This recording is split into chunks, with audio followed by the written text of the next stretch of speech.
وہ عرب کی دنیا میں سب سے مالدار شخص تھے۔ ان کے تجارتی قافلے ہر وقت رواں دواں رہتے تھے، پیسہ اتنا کہ حساب نہیں، لیکن پھر زندگی یکسر بدل گئی۔ قصہ مختصر، اسلام قبول کر لیا، کفار مکہ والے جان کے پیاسے بن گئے، سب کچھ چھوڑ کر جان بچا کر مدینہ ہجرت کرنی پڑی۔ مدینہ پہنچنے پر مہاجر انصار بھائی بھائی کے تحت انہیں ایک انصاری بھائی اپنے ساتھ گھر لے آتے ہیں تاکہ ان کی بنیادی ضروریات کا خیال رکھ سکیں۔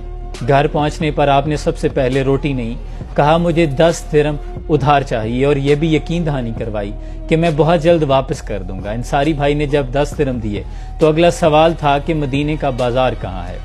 کل کے رئیس اور تاجر آج ادھار کے 10 درہم جیب میں ڈالے مدینہ کے بازار میں پہنچے، بازار کا بغور مطالعہ کیا، جائزہ کیا، پھر 10 درہم کا کچھ سامان خریدا، اور دیکھتے ہی دیکھتے کیونکہ تجارت میں مہارت تھی وہ 10 درہم کا سامان 14 درہم میں فروخت کر دیا۔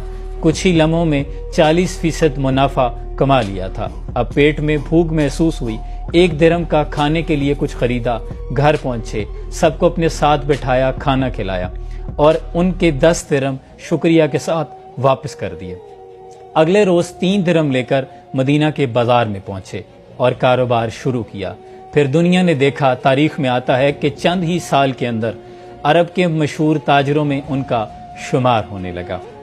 یہ ان کا ذکر ہے جن کو حضور اکرم صلی اللہ علیہ وسلم نے حیات مبارکہ کے اندر ہی عشرہ مبشرہ قرار دیا، یعنی جنت کا ٹکٹ مل گیا۔ اور یہ ذکر ہے حضرت عبد الرحمن بن عوف رضی اللہ تعالی عنہ کا، جن کا لقب تاجر رحمان بھی ہے۔ یہ تجارت کی برکت ہے اور عملی نمونہ ہے ان تمام لوگوں کے لیے جو سمجھتے ہیں کہ کاروبار کو چھوٹے پیمانے سے کیسے شروع کریں۔ ہمارے پاس تو اتنے وسائل نہیں ہیں کہ ان کو بروئے کار لائیں اور ہم آج کوئی کاروبار کھڑا کر سکیں۔ آپ نیت کریں، ارادہ پختہ کریں اور نکل پڑیں۔ اللہ آپ کا حامی و ناصر ہوگا۔ سلام پہنچے۔